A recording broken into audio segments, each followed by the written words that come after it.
বা একে দোষ করে দশে ভোগে, সেটা আমেরিকাকে না দেখলে বোঝাই যায় না। মানে আমরা ইতিমধ্যে কি দেখতে পাচ্ছি, হয়তো আমরা ভাবতেছি আমেরিকাতে কিংবা আমেরিকার সরকার মানে পৃথিবীর শত্রু, কিংবা তারা মুসলিমদের শত্রু, তারা মুসলমানদেরকে মানে সব সময় কোণঠাসা করে রাখতে চায়। আসলে আমরা সব সময় উপরে যা দেখি, বাস্তবতা কিন্তু তা হয় না। একজন অস্ট্রেলিয়ান সাংবাদিক একটা জরিপের কথা উল্লেখ করেছেন যে মাত্র 21% জনগণ আমেরিকান সিটিজেন যারা, তাদের মধ্যে মাত্র 21% জনগণ মানে ট্রাম্পকে সাপোর্ট দিতেছে যুদ্ধের জন্য।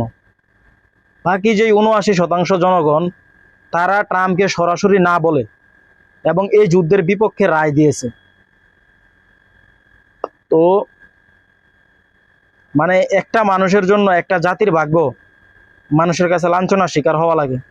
পুরা পৃথিবীর অধিকাংশ মানুষ আমেরিকানদের ঘৃণা করে কেন? শুধু এই যুদ্ধের জন্য।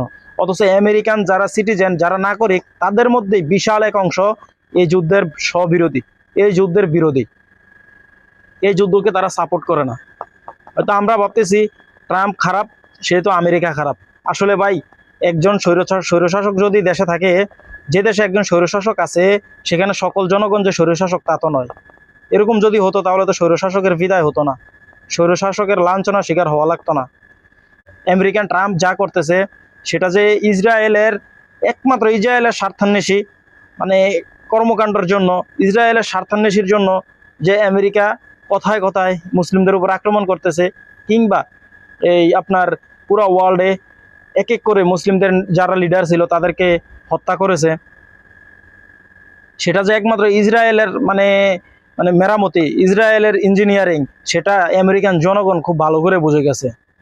তাই আমেরিকার যে বর্তমানে যতগুলো জরিপ হইতেছে, অনলাইন অফলাইন, যেখানে যে কোনো জরিপে ট্রাম্পের বিরোধী, মানে ট্রাম্পের এই যুদ্ধ ঘোষণা কিংবা এই যুদ্ধনীতির বিরুদ্ধেই সকল মানুষ মানে অবস্থান নিতেছে।